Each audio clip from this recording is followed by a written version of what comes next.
क्या शिक्षा के मंदिरों में अब न्याय भी जाति देखकर होगा? यूजीसी के इक्विटी रेगुलेशन 2026 ने पूरे देश में एक नई बहस छेड़ दी है। सरकार कहती है ये सामाजिक न्याय है, लेकिन लाखों छात्र पूछ रहे हैं क्या जनरल कैटेगरी के साथ अन्याय हो रहा है?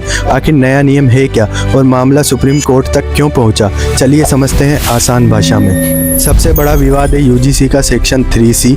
इस सेक्शन के अनुसार जाति आधारित भेदभाव तभी माना जाएगा जब वो SC, ST या OBC छात्र के साथ हो। अब ध्यान दीजिए, अगर किसी जनरल कैटेगरी छात्र के साथ उनकी जाति या बैकग्राउंड की वजह से भेदभाव होता है तो वो इन नियमों के तहत शिकायत ही नहीं कर पाएगा।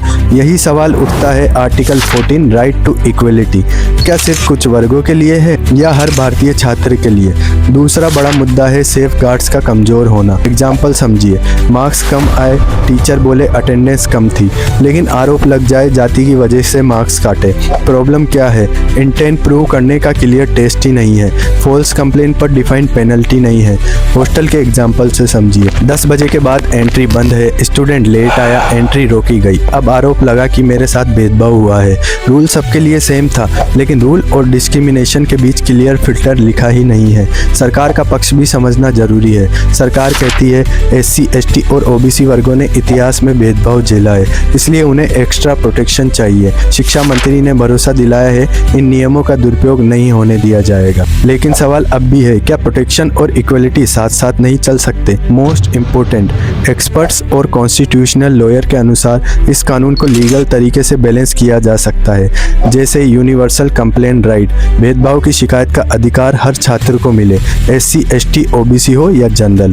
प्रोटेक्शन टारगेटेड हो सकता है, लेकिन कंप्लेंट का राइट यूनिवर्सल होना चाहिए। क्लियर इंटेंट टेस्ट, हर एकेडमिक डिसीजन डिस्क्रिमिनेशन नहीं होता। रूल में साफ लिखा जाए डिस्क्रिमिनेशन तभी माना जाए जब जानबूझकर और रिपीटेड पैटर्न साबित हो। फॉल्स कंप्लेंट पर डिफाइंड पेनल्टी, झूठी शिकायत पर क्लियर कॉन्सिक्वेंसेस हो, डराने के लिए नहीं, सिस्टम को फेयर रखने के लिए। इंडिपेंडेंट स्क्रीनिंग कमेटी, हर कंप्लेंट पर सीधे टीचर या स्टाफ आरोपी न बने, पहले न्यूट्रल कमेटी तय करे एकेडमिक डिसीजन या वास्तविक भेदभाव। मीडिएशन फर्स्ट, छोटे मामलों में पहले मीडिएशन और काउंसलिंग, सीधे इंक्वायरी नहीं, इससे कैंपस का ट्रस्ट बचेगा।